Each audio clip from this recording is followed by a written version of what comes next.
Darrell, you were recently inducted into NASCAR'S Hall of Fame. What was that experience like for you? Well, it was amazing. Got my ring. I'm pretty proud of that. I tell people all the time that your career isn't an investment.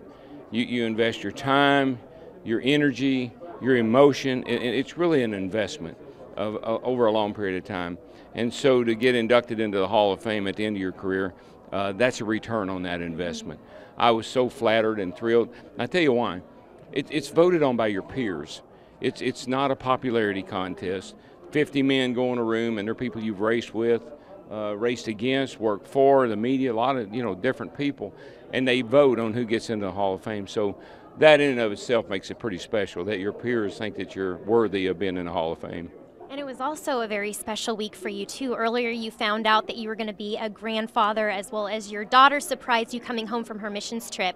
Could it get any better than that? I was pretty much on an emotional roller coaster. I was all over the place, with Jessica's news, and Sarah surprised me. Sarah was in the Philippines. I just talked to her on Skype the day before, and she said, "Dad, I'm sorry, I'm not going to be able to be there." I said, my heart was breaking. I said, "Oh, don't worry about it, Sarah, it'll be fine." And when I walked into my hotel room, when we got to Charlotte, I walked in the room and she came walking out of the bedroom. I nearly had a heart attack. I did hear you were a little emotional. I nearly had a heart attack. Have you ever had an out-of-body experience where Yes, I have. I pulled back and I looked around. It's like everything was like there, but it was not real. And then I came back and I kept saying, "How did you get here?" Well, like, "You big dummy, I came on an airplane." Well, it's good that she was able to surprise you that way. It was.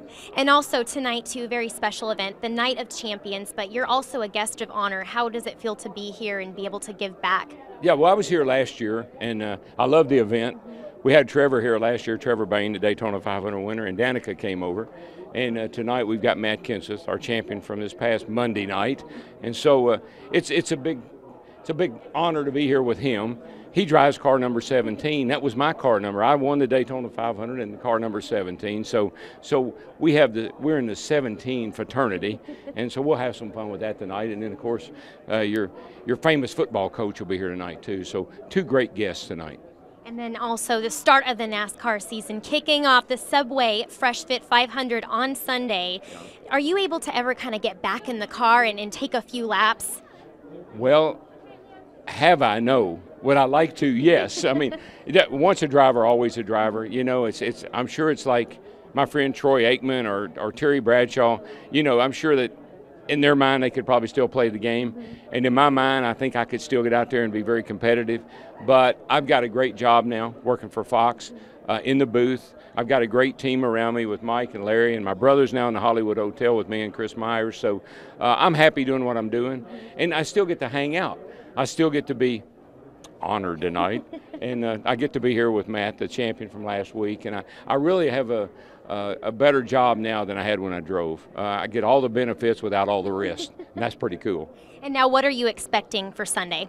The way I think more of the same. The way our year ended up, I mean, we had never had a championship tied before, and Tony Stewart and Carl Edwards ended up in a tie in points at the end of the year last year, and Tony won the tiebreaker because he had the most wins. And so that had never happened before, and Tony dominated the chase. He won half of the races, 5 out of the 10.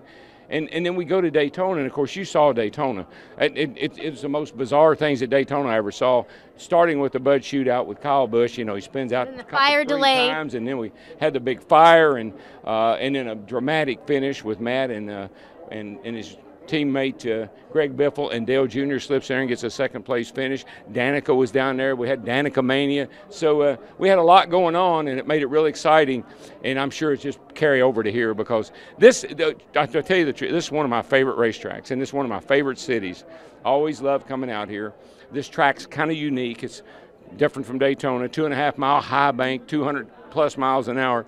Here it's a 1-mile racetrack with a little unique dog leg in the back, and it's a real driver's racetrack. And most of the guys that come out here, they love coming here because the track is really challenging, and drivers like that. They like to be challenged.